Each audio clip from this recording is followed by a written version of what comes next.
कहां छुपा है? बाहर निकल। राहुल! कौन है तू? हैं? और ये अंदर कैसे आया? देखने में तो हट्टा कट्टा लगता है, तेरे को भीख मांगते हुए शर्म नहीं आती? आका का धमाका। तूने दरवाजा क्यों उठाया? अबे चूचू के मुरब्बे। कनिष्का बहन! तुम यहाँ पर वापिस आ गए? निकल जाओ यहाँ से, वरना मैं पुलिस को बुला लूंगी। बुलाओ पुलिस को। आका का कोई कुछ नहीं बिगाड़ सकता। कहाँ है तेरा बेटा? वो वैशाली को यहाँ शहर भगा लाया है। कहाँ है वो? लड़की, तेरा भाई कहाँ है? आज मैं उसका फैसला करने आया हूं। कहाँ है वो? वो मेरे हाथों जिंदा नहीं बच सकता। बोल। तुम्हें राहुल चाहिए? हाँ चाहिए। कहाँ है वो? वहां।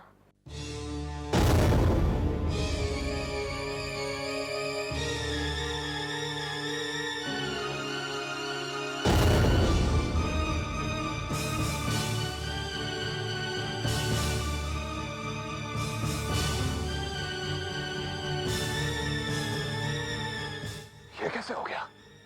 हाँ? क्या ये सच है? हाँ, ये सच है। मेरा भाई तुम्हारा दुश्मन था। अब तुम्हारा दुश्मन इस दुनिया में ही नहीं रहा। तुम्हारा रास्ता आसान बनाकर चला गया।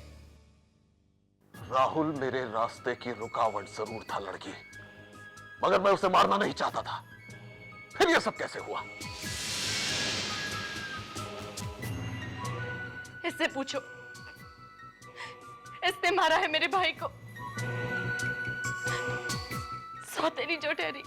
नेहा, अब बस भी करो बेटी। तूने मरवाया राहुल को? हाँ, अपने सगे बेटे विनोद को प्रॉपर्टी का वारिस बनाने के लिए इसने मेरे भाई को मरवा दिया। उस गुनाह की सजा तो मैं भुगत चुकी हूँ। मेरा सगा बेटा विनोद भी तो मारा गया। वाह, तो तेरा बेटा भी मारा गया? कैसे? हमने वैशाली को मनुष्य समझकर घर से निकाल दिया और उसके दूसरे दिन ही किसी जहरीले सांप ने मेरे भांजे को डसकर मार दिया। हमें वैशाली को घर से बाहर नहीं निकालना चाहिए था। वो जो भी थी, जैसे भी थी, इस घर की बहू थी। बहू? आका का धमाका। अरे बेवकूफो, वो कोई साधारण लड़की नहीं है, वो इंसान नहीं है, वो एक नागिन है, इच्छाधारी नागिन। ये क्या बकवास कर रहे हो? वैशाली और नागिन? हाँ, अच्छी तरह जानता हूं उसे, इसीलिए उसे अपने काबू में करके अपना एक मकसद हासिल करना चाहता हूं। मगर क्या? मगर अब तक कामयाब नहीं हो सका उसकी गैबी ताकतों के आगे। पर इतना जरूर है कि उसी ने तेरे बेटे को डसा है और वो एक एक करके तुम सबको मार डालेगी। हाँ, नागिन अपना बदला परसों बाद भी लेती है। सुन, तूने राहुल को खत्म करके अपनी मौत को दावत दी है। दावत!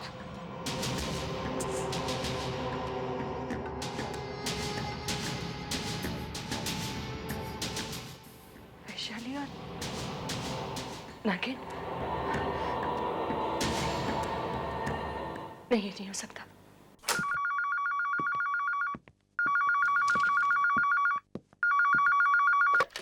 हेलो, इंस्पेक्टर विवेक। इंस्पेक्टर साहब, मैं राजन ओबरॉय का साला धनराज बोल रहा हूँ। हाँ जी, बोलिए। इंस्पेक्टर साहब, हम लोग एक अजीब कश्मकश में फंस गए हैं। साफ साफ कहिए ना, क्या बात है? कल बद्री गांव से एक सपेरा आया था, उसका नाम आका था। आका? हाँ, मैं जानता हूँ उसे, बोलिए। इंस्पेक्टर साहब, वो बड़ी अजीब अजीब बातें कर रहा था।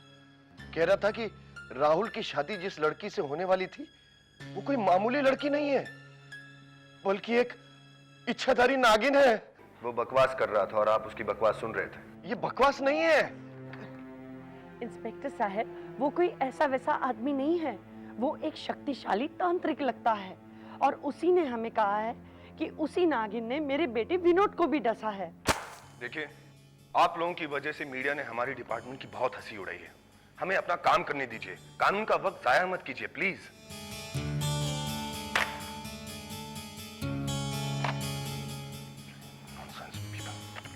क्या कह रहा था?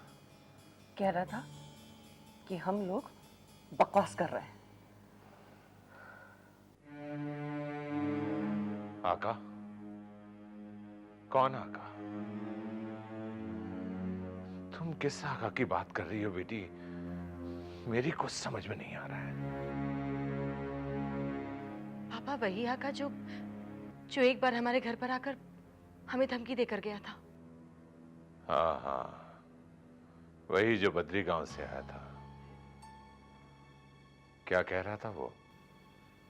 वो आया तो यहाँ राहुल की तलाश में था, लेकिन यहाँ आने के बाद उसने जो कुछ भी कहा वो बहुत अजीब था पापा। क्या अजीब था? उसने कहा कि वैशाली कोई मामूली लड़की नहीं है। तो फिर? वो एक नागिन है, इच्छाधारी नागिन।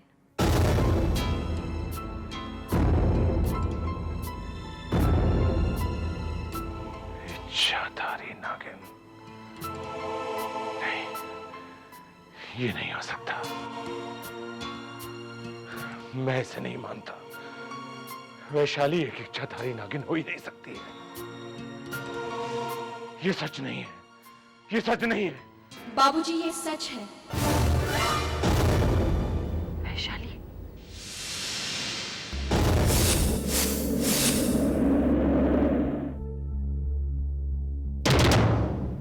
बेटी तुम? हाँ बाबूजी, जिस तरह इंसान अपनी मौत को नहीं झुटला सकता, उसी तरह मुझ जैसी इच्छाधारी नागिन को भी कोई झुटला नहीं सकता।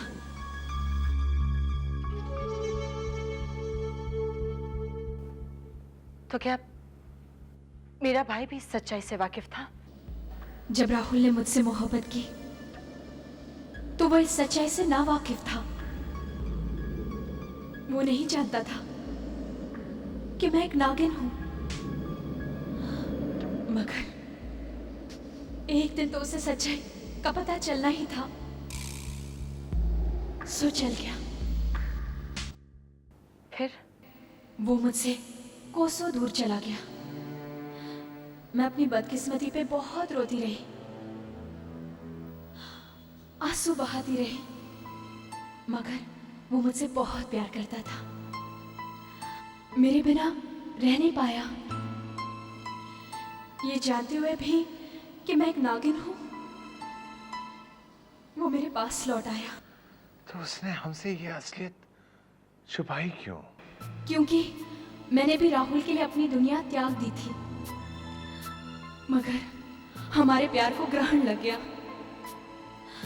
इस जालिम दुनिया ने मुझसे मेरा राहुल छीन लिया। मैंने बहुत कोशिश की कि मैं किसी का बुरा ना करूं, मगर इस दुनिया ने मुझे गुनाह करने पर मजबूर कर दिया। बाबूजी, जिसने मेरे राहुल को मारने की साजिश रची थी, उन सबको मैं छोड़ूंगी नहीं। उनसे उनकी जिंदगी छीन लूंगी। तेरे दिल में उबलते लावे को देखकर मेरे सीने की धधकती आग भी धीमी पड़ गई बेटी। जा बेटी, आज मैं तुझे आशीर्वाद देता हूं कि जिन लोगों ने मेरे बेटे को मारा है, तू मेरे बेटे की मौत का बदला जरूर लेगी।